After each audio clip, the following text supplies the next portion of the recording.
Your bank account doesn't define your wealth. Your assumptions do.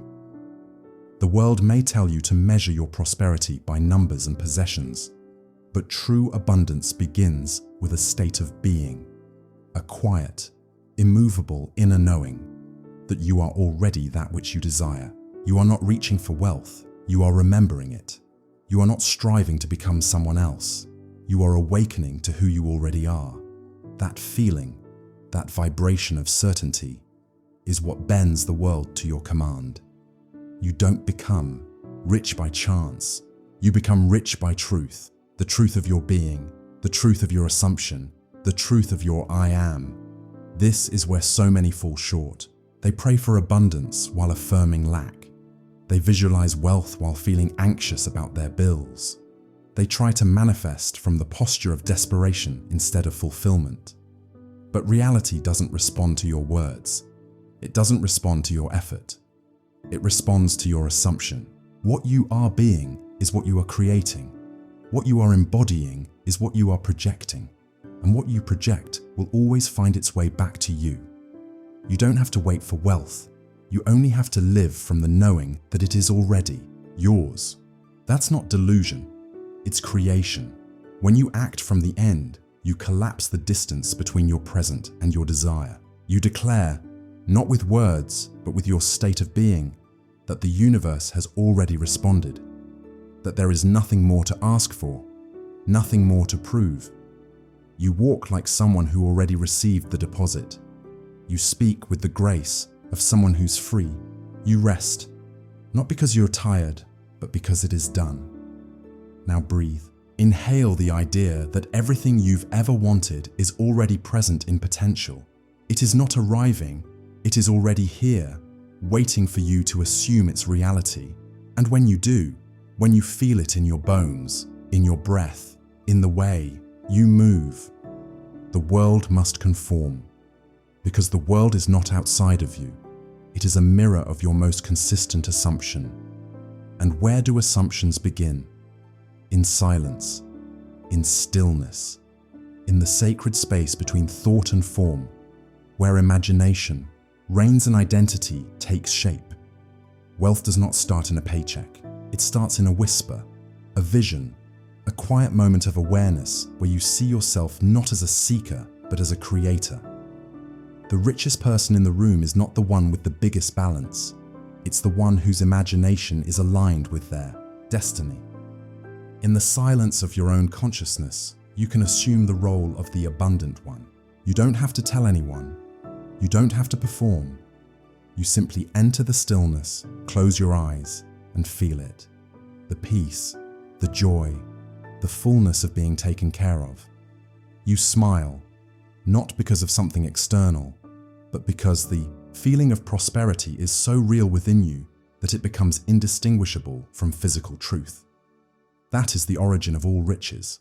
That is the sacred seed planted in the soil of your soul. You are not hoping. You are knowing. You are not waiting. You are welcoming. And in this calm, deliberate inner space, you shape your world without force, without struggle. You don't have to convince the universe. You only have to become the version of yourself that never had to ask. That's why the millionaire doesn't panic. That's why the truly wealthy don't chase. They radiate. They move through the world as though the world belongs to them, because in consciousness it already does. This is your inheritance. This is your divine right, but it will not manifest through effort. It will not manifest through trying harder. It manifests through alignment, through identification, through becoming. So take a moment, sit with the silence. Let your old identity dissolve. Let your fears rise and vanish like morning mist, and then feel it. The reality of already being who you truly are. Wealthy, peaceful, powerful, complete. That is where it begins. That is where the seed breaks open and grows roots in your being. You may not see the full bloom yet, but it's already alive within you. And soon, the outer world will have no choice but to catch up. Now that you've entered this space of inner richness, let's explore what it really means to act as if. Too often, This is misunderstood as pretending or play acting. But this isn't about putting on a costume or fabricating a false identity. It's about revealing what has always been true beneath the surface, that your current identity is fluid and your assumptions are the architects of your experience. You are not faking it. You are stepping into it. You are calling forth what already belongs to you in the invisible realm, and you're bringing it into form by living from it, consistently, deliberately, boldly. To act as if is to treat the invisible as more real than the visible. It is to give more weight to the feeling of wealth than to the evidence of lack. It is to recognize that your inner world creates your outer conditions and not the other way around. The world is a printout of your dominant state. If you are constantly affirming, "I don't have enough," you're printing more experiences of lack. If you are saturated with the assumption, "I am already wealthy," the world begins to echo that belief. Walk into a room as though you own it, not arrogantly, but with quiet certainty. Speak with the calm of someone who has nothing to prove. Dress in a way that reflects the value you've already assigned to yourself, not for show, but as a natural extension of your inner standard. Order your coffee like someone who doesn't check their bank balance before making small decisions. These are not performances. These are confirmations. The more you live from the end, the faster it becomes your norm. The feeling of wealth starts to feel ordinary, expected, natural. And that's when the magic happens. When wealth stops being something you reach for and starts being something you carry. There's no anxiety in that space, no urgency, just a knowing that you are supported, guided, resourced beyond measure. But here's the key: consistency. You cannot dip into wealth consciousness for 5 minutes a day and then return to your old assumptions for the rest of the day. That's not living in the end. That's visiting it. You must dwell there. You must breathe that air. Think those thoughts. Feel that certainty in every moment you can remember to. And when you forget, gently return. No shame, no judgment, just return. This practice doesn't just change your finances. It changes your posture.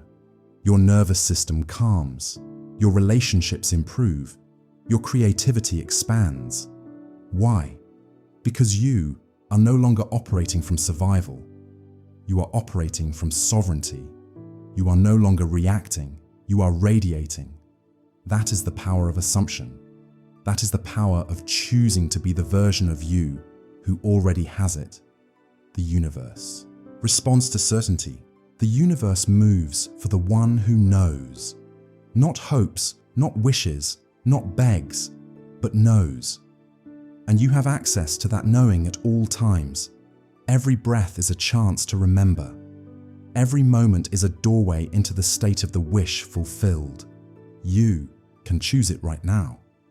You can say silently within yourself, "It is already done."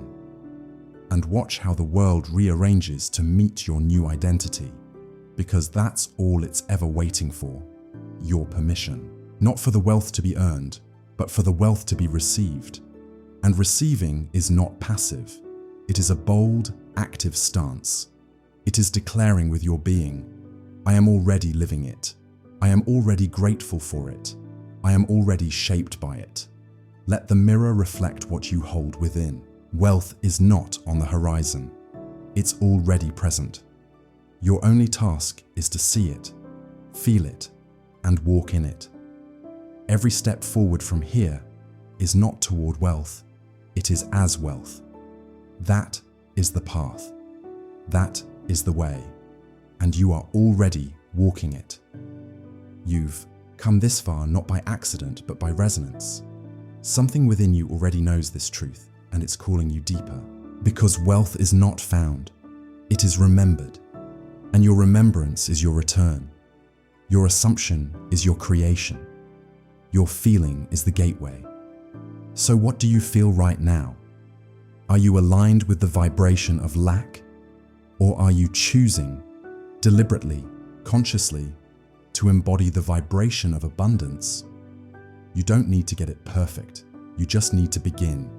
Begin again and again until it becomes your nature, until acting as if is no longer acting.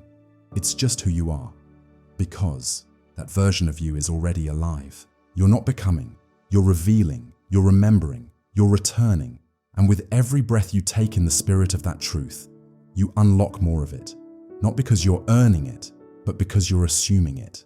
And in the kingdom of consciousness, assumption is the only law that matters. Desire is not the absence of a thing, it is the presence of a reality that already exists within you. Most people misunderstand desire. They believe it to be evidence of lack, a sign that they are missing something vital. But what if the opposite is true? What if the very moment you felt the desire to experience wealth, it was actually the universe's way of whispering, it's already yours? Desire is not a void, it's a signal. It's confirmation from the unseen realm that what you long for is calling you home.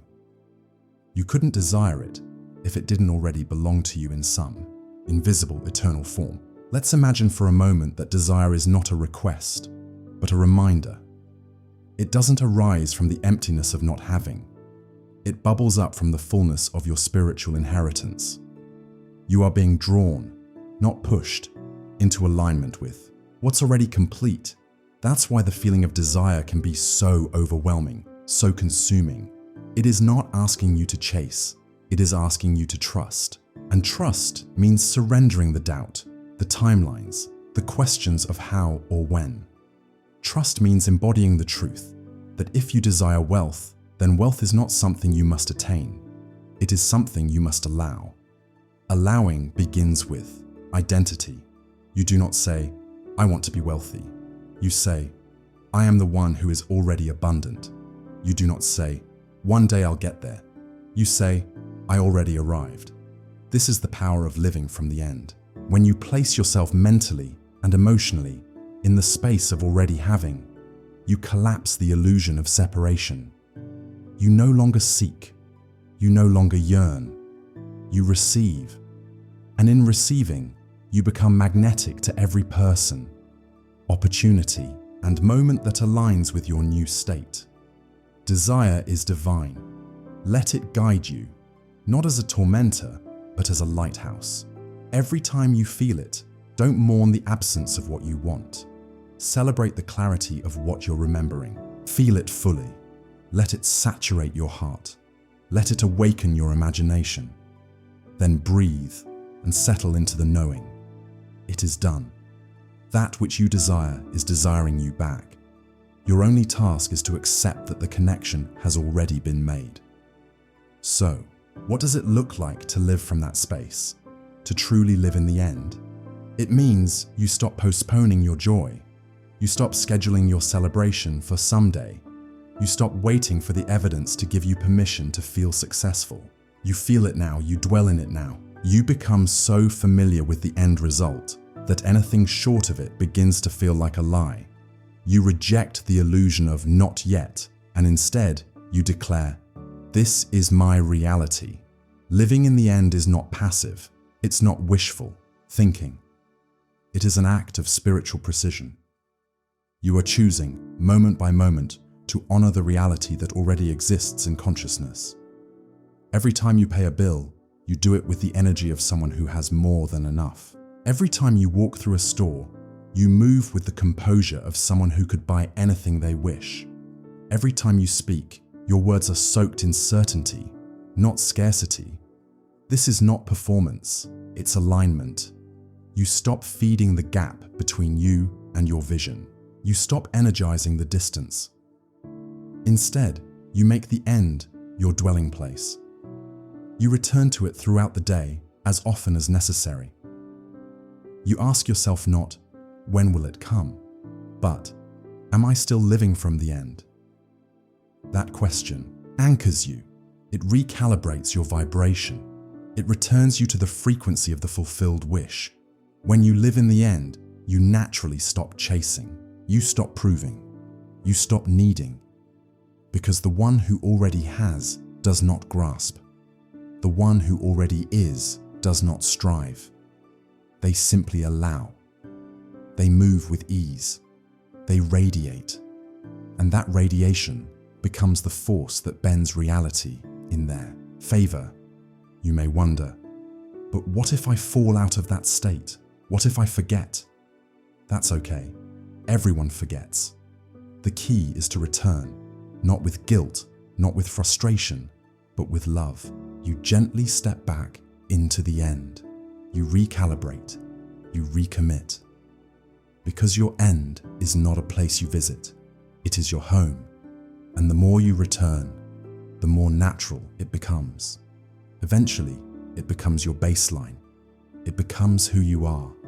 And when it does, when the feeling of already being wealthy becomes so familiar that anything else feels strange, you'll notice something miraculous. The world starts to agree with you. People treat you differently. Opportunities flow to you with less resistance. You find yourself in places, conversations, and situations that echo your new state.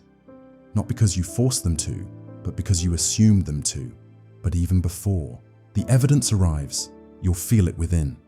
That deep, steady sense of peace. That grounded knowing that all is well, even when nothing appears to have changed. That's when you'll know you're truly living in the end. And from there, manifestation is inevitable. Now, let's take it deeper into the soil of your subconscious, where all beliefs are planted, nourished, and brought to life. You see, your conscious mind may declare, "I am wealthy," but if your subconscious still clings to scarcity, the two will clash, and the subconscious always wins. It is the engine beneath the surface, and unless it is reprogrammed, it will continue to recreate the same outcomes again and again, no matter how much effort you apply above the surface. But here's the good news. Your subconscious is not your enemy. It is your loyal servant. It does not reason. It accepts whatever you repeatedly feed it, especially when charged with emotion.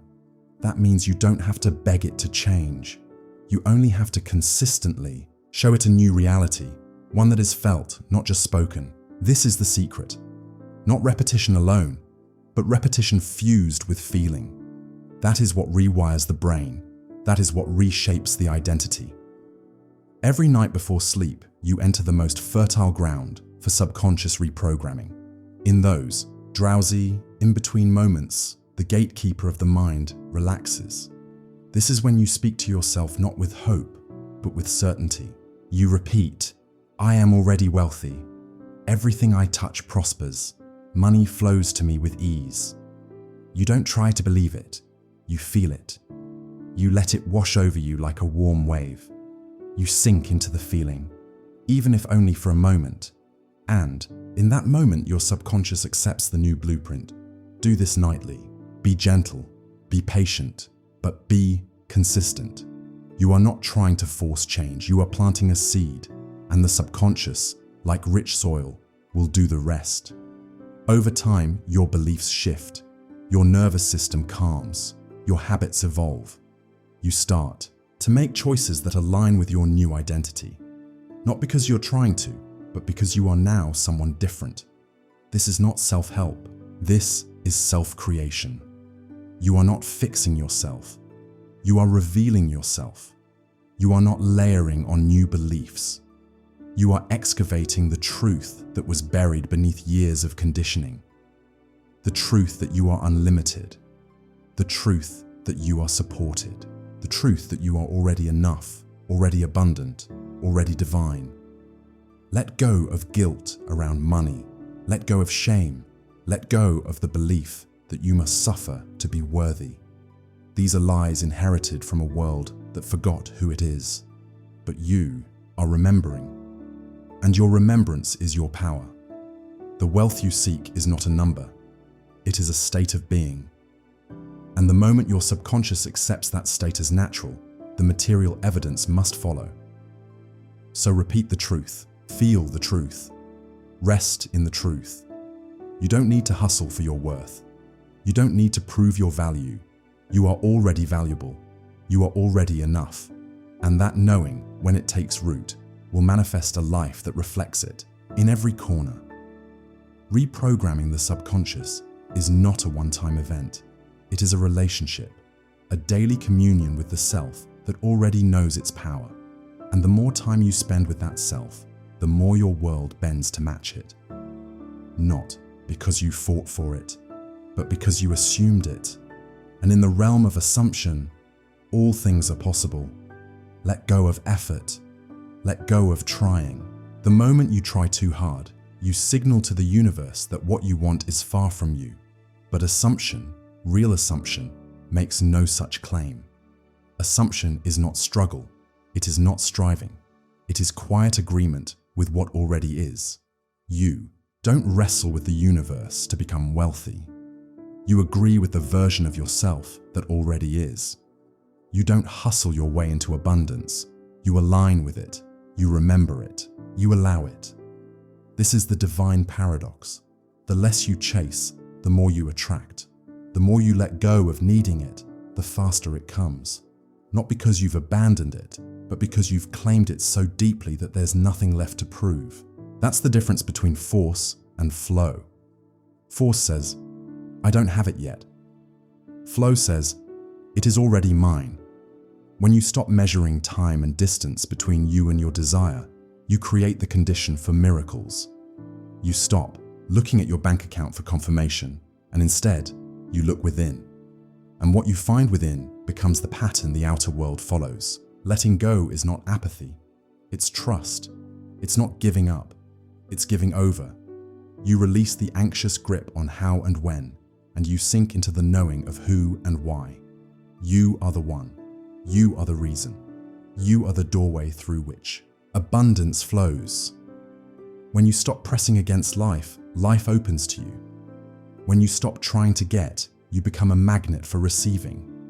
You see, the moment you visualize your desire and feel it deeply, you've done your part. The seed is planted. There's no need to dig it up every day to see if it's growing. You don't need to keep asking, where is it? Or why hasn't it happened?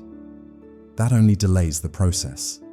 The real masters, those who manifest effortlessly, understand that letting go is the final ingredient. They declare it done and they walk away in peace. When you live from the end and let go of the middle, the bridge of incidents appears. You'll be nudged to take inspired action. People will cross your path. Doors will open, but you won't panic or question. You'll move as someone who already knows how the story ends, because you're no longer writing from the beginning. You're living from the last page. And here's what's most beautiful. When you let go, you open space for the unexpected. The universe doesn't just meet your expectations, it exceeds them. It delights in surprise. It delights in delivering more than you dare to ask for. But it can only do that if you release your grip on the process and trust the promise. 3. Promise is this: what you assume to be true is.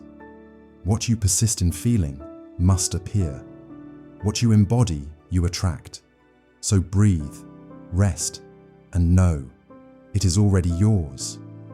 Now ask yourself, do you believe you are worthy of receiving, not just in your mind, but in your body, your emotions, your daily life? Because self-worth is the hidden gatekeeper of all abundance. The universe cannot give you what you continually reject through doubt. If you secretly feel undeserving, you will unconsciously block what's already flowing to you. That's why self-concept is everything. You are not a beggar at the gates of life. You are a creator, made in the image of infinite intelligence. You were not born to scrape by. You were born to radiate. And yet, many of us carry silent beliefs, shadows in the subconscious that say, I'm not enough, I don't deserve ease, I have to earn love and money through pain. These are not truths, they are programs, and they can be rewritten. Begin with this declaration: I am worthy because I exist, not because you achieve something, not because someone validated you, but simply because you are. That's it. Your breath is your proof. You are here, therefore, you are worthy. Let that become your foundation. Then build your inner world accordingly. When you speak to yourself as someone of high value. When you look in the mirror, see someone who matters, someone who is loved by the very source that made the stars, because you are. And that love doesn't skip over you. It doesn't bypass you for someone more perfect. It flows to you, through you, as you, when you finally say yes to it. Mirror. Work is a powerful tool. Look yourself in the eyes and say, I am wealthy, I am loved, I am magnetic to miracles. Even if it feels awkward at first, keep going. Your subconscious is always listening. Every time you affirm your worth, you loosen the grip of those old limiting beliefs. You start to shift from effort to ease, from fear to flow. Self-worth is not arrogance, it's spiritual truth. And when you fully accept that truth, you become receptive to everything life wants to give you. You stop resisting blessings. You stop sabotaging abundance. You stop shrinking in the presence of opportunity. Because you no longer doubt who you are. You know it. And that knowing becomes your power. You'll notice it in your posture, in your tone, in the way people respond to you. You'll begin to walk differently, speak differently, feel differently. Not because the world changed first, but because you changed, and the world had to follow. So if you're asking how to manifest more wealth, look inward first. Ask, do I truly feel worthy of receiving this? And if the answer is no, don't judge, just begin. Begin to plant new seeds of truth. Begin to speak to yourself with reverence. Begin to see yourself as the divine expression of abundance itself. Because once you believe you are worthy, there's nothing you cannot have. And now, my friend, we come to the final breath of this message, but let it not be the end. Let it be the beginning of a new identity, a new state, a new way of being. You are not manifesting wealth. You are remembering it. You are not trying to become someone. You are returning to the one you've always been. Act as if you already won millions, because in truth you have. The money may not be in your hands yet, but the wealth is in your vibration. The certainty is in your soul. The peace is in your assumption. Walk like someone who already received the blessing. Speak like someone whose prayers have already been answered. Move through life with the quiet confidence of one who is already chosen. You no longer need to wait. You no longer need to ask. You simply become. You feel it real. You live it now. Because that's the way manifestation works. Not through force, but through assumption. Not through need, but through alignment. Not through hustle, but through identity. So today, and every day forward, choose to dwell in the end. Choose to feel rich before the money arrives. Choose to celebrate your worth before the world reflects it back. Choose to embody abundance, even if the outer signs have not yet shown up. Because when you do, the outer must follow. It has no choice. The law is perfect. The mirror is loyal. The world will become what you persist in assuming. And if ever you forget, return to this truth. You are not becoming wealthy. You already are.